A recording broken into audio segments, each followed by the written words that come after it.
नमस्कार, आप देख रहे हैं न्यूज 18 अपडेट और सीधे न्यूज रूम से मैं आपसे मुखातिब हूं सुकन्या सिंह। चलिए सबसे पहले इस वक्त की बड़ी खबर आपको बताएं, जहां तेजस्वी यादव ने बयान दिया है। तेजस्वी यादव ने स्वास्थ्य मंत्री मंगल पांडे पर बड़ा आरोप लगाया है। तेजस्वी यादव ने मंगल पांडे पर सदन में झूठ बोलने का आरोप लगाया है। तो सदन में मंगल पांडे ने झूठ बोला, ये कहना है नेता विरोधी दल तेजस्वी यादव का। सदन में सच्चाई छिपाई है मंगल पांडे ने, ये बयान दिया है तेजस्वी यादव ने।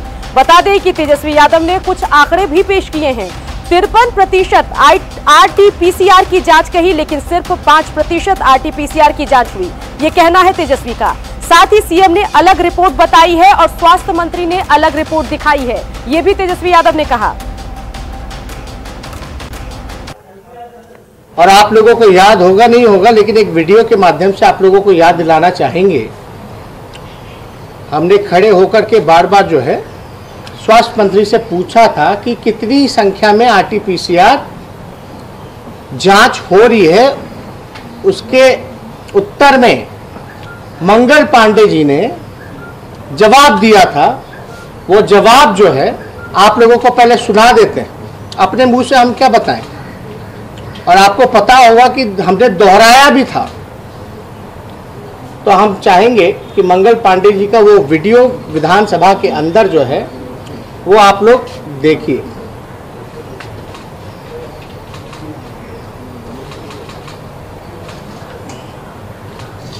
3,24,000 जांच RT-PCR से हुए हैं, 1,00,000 इसके वॉल्यूम है से हुए हैं और सुनिएगा, मैं फिर दोहरा रहा हूँ। RT-PCR से 3,24,000 जांच हुए हैं, ट्रूनेट मशीन से 1,10,000 जांच हुआ है और एंटीजन टेस्ट किट से 1,78,000 जांच हुआ है। इसमें मंगल पांडे जी ने कहा है कि औसतन जो है लगभग 3 लाख, यानी टोटल जो जांच की संख्या है 6,12,000 टेस्ट हुए थे, जिसमें कि 3,25,000 जो है RT-PCR टेस्ट हुई थी। आप लोगों ने सुना होगा। तो हम ये दोबारा भी हमने देखा होगा, वीडियो में हमने पूछा, क्योंकि हम जान रहे थे कि ये लोग झूठ बोल रहे हैं, धोखा दे रहे हैं, आंकड़ों के साथ फर्जीवाड़ा कर रहे हैं, आंकड़े छुपा रहे हैं। हम जानते थे, इसलिए जानबूझ के हमने मंगल पांडे जी को कहा कि आंकड़े जो है थोड़ा फिर से दोहराइए। इनके पाखंड को, इनके षड्यंत्र को हम लोग जान रहे थे।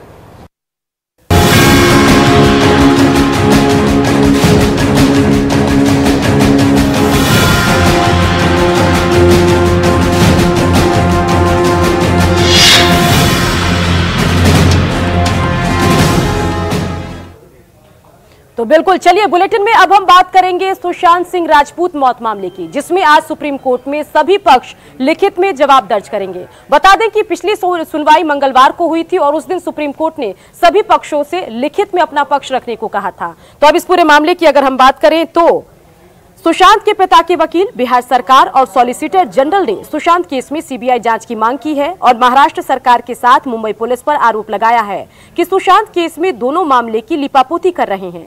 उधर रिया के वकील और महाराष्ट्र सरकार सीबीआई जांच का विरोध कर रहे हैं और मुंबई पुलिस की जांच को सही बताकर पटना में दर्ज एफआईआर को 0 एफआईआर करार देने की मांग कर रहे हैं।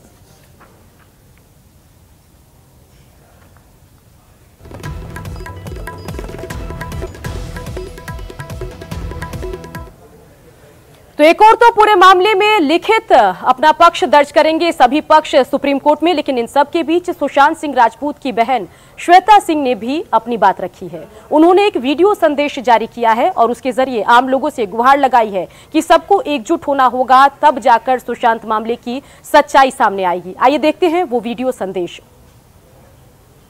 I'm Sushant Singh Rajput's sister, Shweta Singh Kirti, and I request everyone to stand together and demand for CBI inquiry for Sushant. We deserve to know the truth. We deserve justice for Sushant. Otherwise, we will never find closure. We won't be able to live a peaceful life. तहे दिल से आप सबसे request है कि हम एकजुट होकर CBI इंक्वायरी की मांग करें, क्योंकि हमें सच जानने का हक है। Thank you. CBI for SSR, please. तो इन सब के बीच आपको बताएं कि इस पूरे मामले पर रिएक्शंस का दौर तो चल ही रहा है और फिल्म इंडस्ट्री से कई सारे रिएक्शन आ रहे हैं। पायल रोहतगी का भी एक बयान हम आपको सुनाएंगे। दरअसल पायल रोहतगी ने एनसीपी नेता माजिद मेमन पर आरोप लगाया है कि सुशांत मामले में पब्लिसिटी स्टंट कर रहे हैं। क्या कुछ कहा है पायल रोहतगी ने, आइए सुनते हैं। पायल रोहतगी, जी हाँ, ये वीडियो मैं बना रही हूँ over Majid Menon sir's version on people asking for justice for Sushant Singh Rajput. वो ये कह रहे हैं कि सुशांत सिंह राजपूत इतने फेमस कलाकार नहीं थे जितने वो अब अपने मरने के बाद हो चुके हैं, because he has become more famous than the president of US and the prime minister of India. तो माजिद मेनन सर, आप वही इंसान है जो पब्लिसिटी ले रहे थे sitting next to Mahesh Bhatt sahab when 26/11 Mumbai attacks हुए थे, ये कह के कि 26/11 मुंबई अटैक्स के पीछे आरएसएस थी। ये दिखाता है कि आपकी हर सोच सिर्फ पब्लिसिटी एंगल के हिसाब से चलती है, जैसे महेश भट्ट साहब की चलती है। जी हां, मैं आप लोगों को आदर से पुकार रही हूं क्योंकि आप लोग मुझसे उम्र में बड़े हैं, मगर आप लोगों के कार्य बहुत ही ज्यादा शर्मनाक है। सुशांत को जस्टिस मिलना चाहिए और उसकी मौत जिया खान की मौत की तरह न दब जाए या श्रीदेवी की मौत की तरह न दब जाए, इसलिए सब लोग एकजुट होकर आवाज उठा रहे हैं और सीबीआई इंक्वायरी की मांग कर रहे हैं। मगर न्याय के बीच में आपको राजनीति दिखती है, न्याय के बीच में आपको पब्लिसिटी एंगल दिखता है। तो भगवान आपका भला करे, मगर अगर आप ऐसे शब्दों का प्रयोग करेंगे तो आपकी हिपोक्रेसी कॉल आउट की जाएगी। तो सुशांत मौत मामले से जुड़ी बड़ी खबर इस वक्त आ रही है। बता दें कि सुशांत की लिखी हुई डायरी पर लगातार चर्चाओं का दौर चल रहा है, लेकिन आपको बताएं कि सुशांत की पर्सनल डायरी का कोड जी-कोड कर लिया गया है। मुक्कू और बिंद्रा सुशांत की लव स्टोरी का कोड है। कोड में छिपी है प्यार और ब्रेकअप की सच्चाई। मुक्कू सुशांत के साथ एक फिल्म में थी एक्ट्रेस, बिंद्रा के साथ भी था सुशांत का लव अफेयर। फिल्मी किरदारों के नाम पर कोड रखा गया है। तो अहम जानकारी आपको दे रहे हैं। एक और तो सुप्रीम कोर्ट में सुनवाई चल रही है, सभी पक्ष अपना लिखित में मामला दर्ज करा रहे हैं, लेकिन इन सब के बीच सुशांत की पर्सनल डायरी लगातार सुर्खियां बटोर रही है और डायरी के हवाले से रोज नए खुलासे हो रहे हैं। और अब जो खबरें हमारे पास छन कर आ रही है वो आपको बताएं कि सुशांत की पर्सनल डायरी का कोड जी-कोड हो गया है। मुक्कू और बिंद्रा सुशांत की लव स्टोरी का कोड है। कोड में छिपी है प्यार से लेकर ब्रेकअप तक की सच्चाई। इसके अलावा आपको बताएं कि मुक्कू सुशांत के साथ एक फिल्म में एक्ट्रेस थी। बिंद्रा के साथ भी सुशांत के लव अफेयर की बात सामने आ रही है। इसके अलावा फिल्मी किरदारों के नाम पर कोड है और अब इस कोड को जी-कोड कर लिया गया है।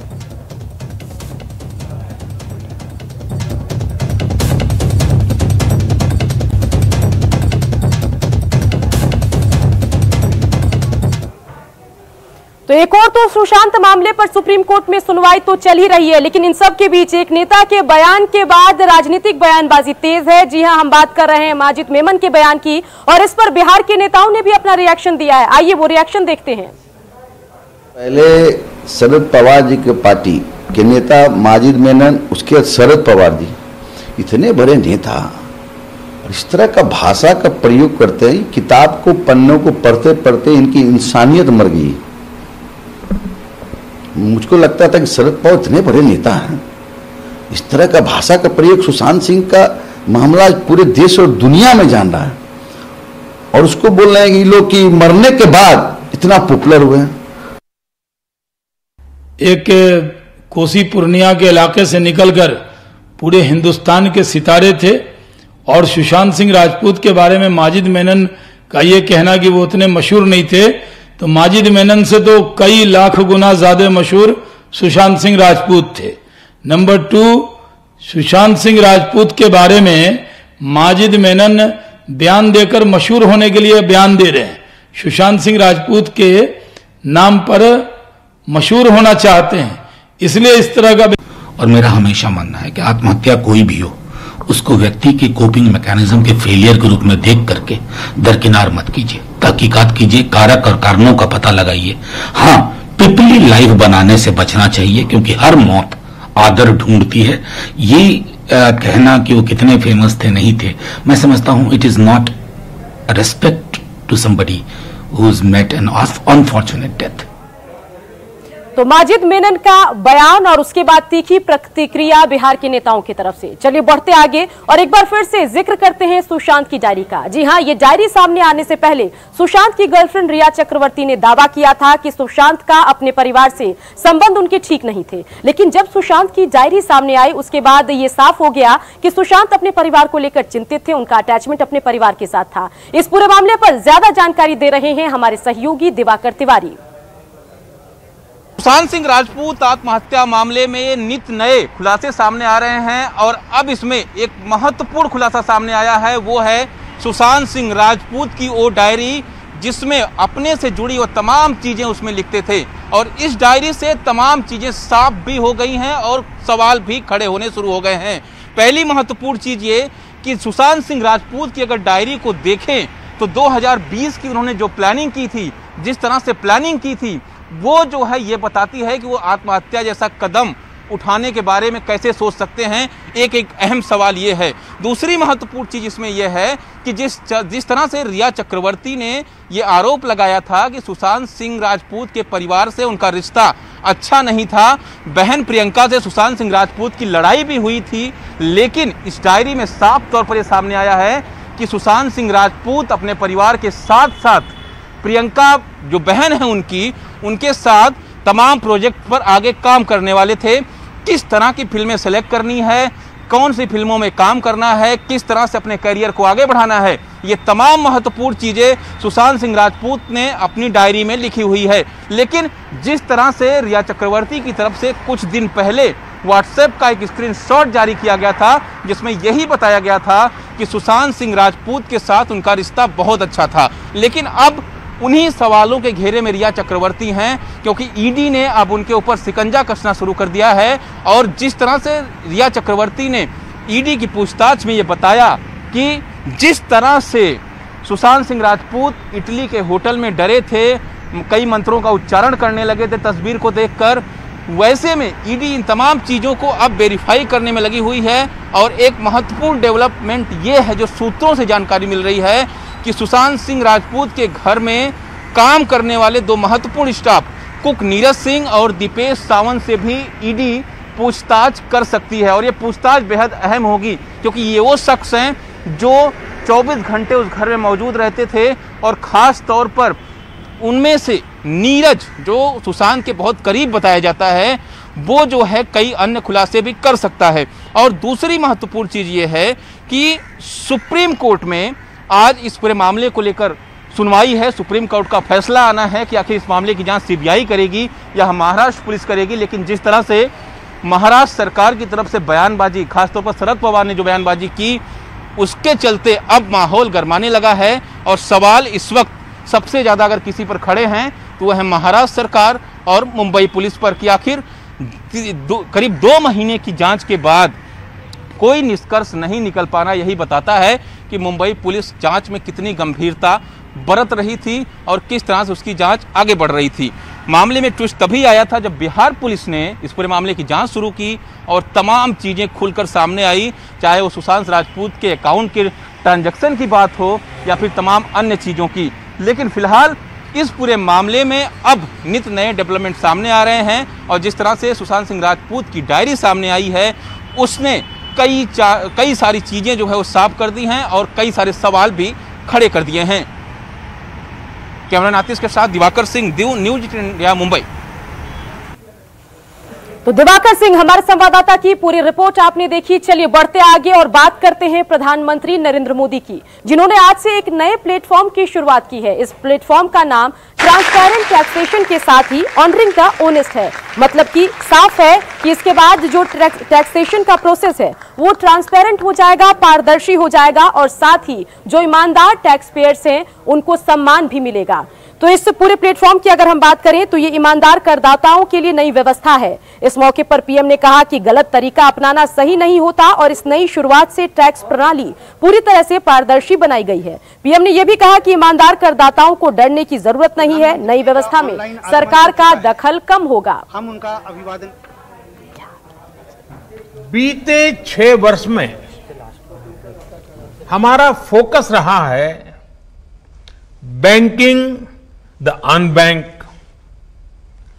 सिक्योरिंग द अनसिक्योर्ड और फंडिंग द अनफंडेड आज एक तरह से एक नई यात्रा शुरू हो रही है। ऑनरिंग द ऑनेस्ट, ईमानदार का सम्मान। देश का ईमानदार टैक्स पेयर राष्ट्र निर्माण में बहुत बड़ी भूमिका निभाता है। जब देश के ईमानदार टैक्स पेयर का जीवन आसान बनता है, वो आगे बढ़ता है, तो देश का भी विकास होता है, देश भी आगे बढ़ता है। आज से शुरू हो रही नई व्यवस्थाएं, नई सुविधाएं, मिनिमम गवर्नमेंट, मैक्सिमम गवर्नेंस, इसके प्रति हमारी प्रतिबद्धता को और मजबूत करती है।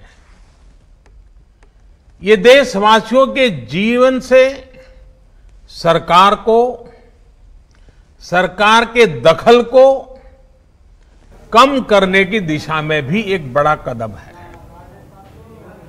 चलिए अब बात करेंगे दिल्ली की, जहां का एक वीडियो वायरल हो रहा है। बता दें कि बारिश की वजह से दिल्ली की सड़कों पर पानी भर गया है और ऐसे में दिल्ली की सड़कों पर एक बैलगाड़ी चल रही है और पानी में देखिए कैसे ये बैलगाड़ी पलट गई और इस बैलगाड़ी के पलटते ही जिस पर सवार तमाम लोग सड़क पर गिर गए। तो पूरा मामला आपको बताएं कि अब दिल्ली से ये खबर है, जहां पर बारिश के बाद सड़क पर पानी भर जाने के बाद लोग एक बैलगाड़ी पर सवार हो गए।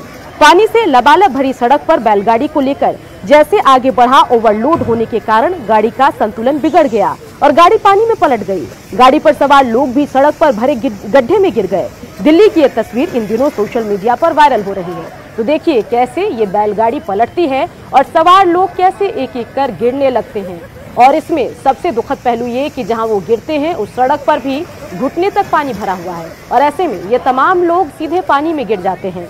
तो तस्वीर आपको हम दिखा रहे हैं। ये तस्वीर जो है सोशल मीडिया पर छाई हुई है और ये इलाका जो है ये साउथ ईस्ट दिल्ली के बदरपुर तुगलकाबाद का इलाका है।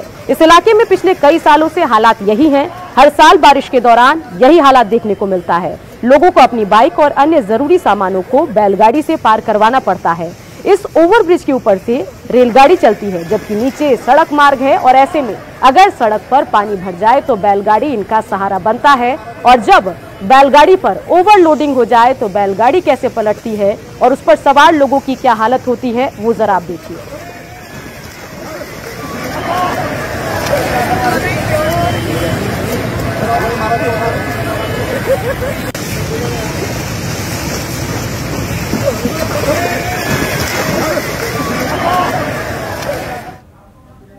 तो चलिए अभी आपने वायरल वीडियो देखा और अब आपको बड़ी खबर हम अररिया से बता रहे हैं, जहां से बड़ी खबर आ रही है। मंडल कारा से ये बड़ी खबर है, जहां पर कई कैदी कोरोना पॉजिटिव हो गए हैं। ब्रेकिंग न्यूज आपके टेलीविजन स्क्रीन पर और आंकड़े आप देखिए, 200 से ज्यादा कैदी कोरोना पॉजिटिव हो गए हैं। खबर अररिया से और तस्वीर जरा आप देखिए। मंडल कारा के से ये ब्रेकिंग न्यूज आपको हम बता रहे हैं। 224 कैदी कोरोना पॉजिटिव हुए हैं। 706 कैदियों में से 600 कैदियों का टेस्ट हुआ था। मंगलवार बुधवार को जांच हुई थी और अब रिपोर्ट सामने है और रिपोर्ट से साफ है कि 224 कैदी कोरोना पॉजिटिव हो गए हैं। खबर अररिया के मंडल कारा की है, जहां 224 कैदी कोरोना पॉजिटिव हुए हैं। तो कुल यहां पर 706 कैदी थे, जिनमें से 600 का टेस्ट हुआ और टेस्ट के बाद खुलासा हुआ कि इन 600 कैदी में से 224 कोरोना पॉजिटिव हैं। सतीश हमारे संवाददाता इसे खबर पर ज्यादा जानकारी के साथ फोन लाइन से जुड़ गए हैं। सतीश, मंडल कारा में तो कोहराम मचा होगा क्योंकि 224 कैदी कोरोना पॉजिटिव हुए हैं। अब क्या कर रहे हैं कारा का प्रबंधन देखने वाले लोग? जी सुकन्या, मैं बता दूं कि मैं इस खबर के बाद ये जो पॉजिटिव खबर आया है कोरोना पॉजिटिव, उसके बाद पूरे जेल में और पूरे अररिया प्रशासन पूरे जिले में ये बात जो है जंगल में आग की तरह जो है बात फैल गई है और जिला प्रशासन है काफी अलर्ट मोड में आ गया है। और इसकी पुष्टि जेलर जो है प्रमोद दास ने की है।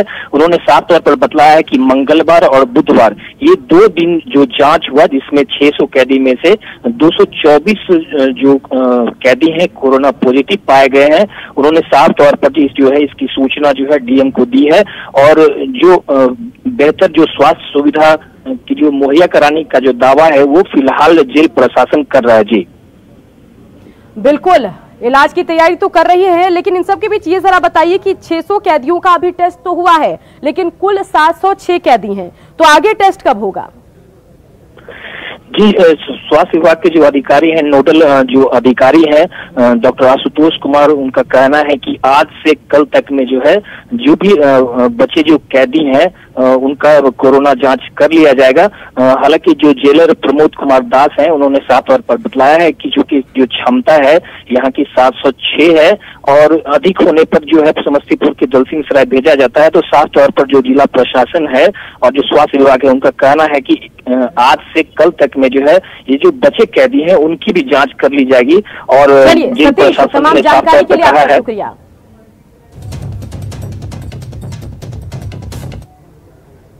तो आपको बताएं कि आज 13 अगस्त है, कल 14 और परसों 15 अगस्त है, यानी स्वतंत्रता दिवस, और इसे लेकर पटना में तैयारियां अपने अंतिम दौर में चल रही है। बता दें कि कोरोना त्रासदी तो है, इसलिए इस बार भीड़ कम लगेगी, लेकिन इन सब के बीच आपको बताएं कि कोरोना के कारण हर साल की तरह इस बार बेशक भीड़ ना हो, लेकिन जो लोग आएंगे उनकी स्क्रीनिंग की जाएगी।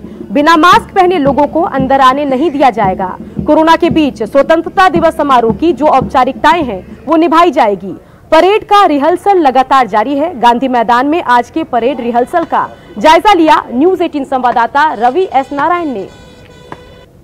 इस बार का स्वतंत्रता दिवस सर थोड़ा सा अंतर रहेगा और खास करके लॉकडाउन को देखते हुए काफी सुरक्षा लिया गया। क्या क्या अंतर रहेगा? देखिए, राष्ट्रीय ध्वज पूरी गरिमा और शिद्दत के साथ फहराया जाएगा। परेड में हमारे पैरामिलिट्री के जवान और बिहार पुलिस के जवान भाग लेंगे। केवल थोड़े से प्रोग्राम में कटौती की गई है, वो है परेड का इस बार जो प्रदर्शन होता है, परेड में जो झांकियों का प्रदर्शन होता है वो इस बार नहीं हो पाएगा।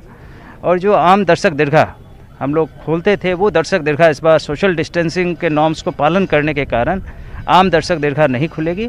और जो भी लोग आमंत्रित हैं, जिनके पास कार्ड जा रहे हैं, उनको ही आमंत्रण, मतलब उन्हीं को प्रवेश की अनुमति रहेगी, क्योंकि इस बार सोशल डिस्टेंसिंग के कारण केवल सीमित स्थानों पर ही हम लोगों को बैठा रहे हैं।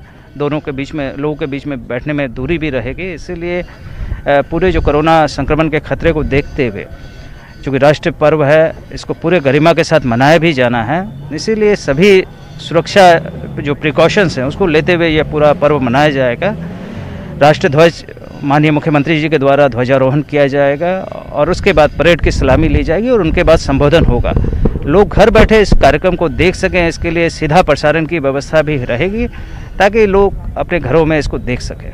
जो गांधी मैदान प्रवेश करेंगे उनके लिए क्या स्क्रीनिंग भी की जाएगी? सोशल डिस्टेंसिंग को देखते हुए मास्क भी? देखिए, जो भी प्रवेश करेंगे सभी का टेम्परेचर लिया जाएगा और उसके बाद यहाँ पर जो सोशल डिस्टेंसिंग के साथ उनको बैठाया जाएगा। जो भी लोग आएंगे मास्क पहनना सभी के लिए अनिवार्य रहेगा और इसके साथ सैनिटाइजर आदि की व्यवस्था भी की जा रही है ताकि किसी प्रकार के संक्रमण का कोई खतरा ना रहे। तो सोशल डिस्टेंसिंग को देखते हुए थोड़े नियम में बदलाव जरूर होंगे, लेकिन स्वतंत्रता दिवस का यह कार्यक्रम जो है पूरे गरिमा के साथ मनाई जाएगी। कैमरा पर्सन अजय दुबे के साथ रवि एस नारायण, न्यूज 18 पटना। और इसी के साथ इस बुलेटिन में इतना ही, लेकिन देश दुनिया की सभी खबरों के लिए आप बने रहिए न्यूज 18 बिहार झारखंड के साथ।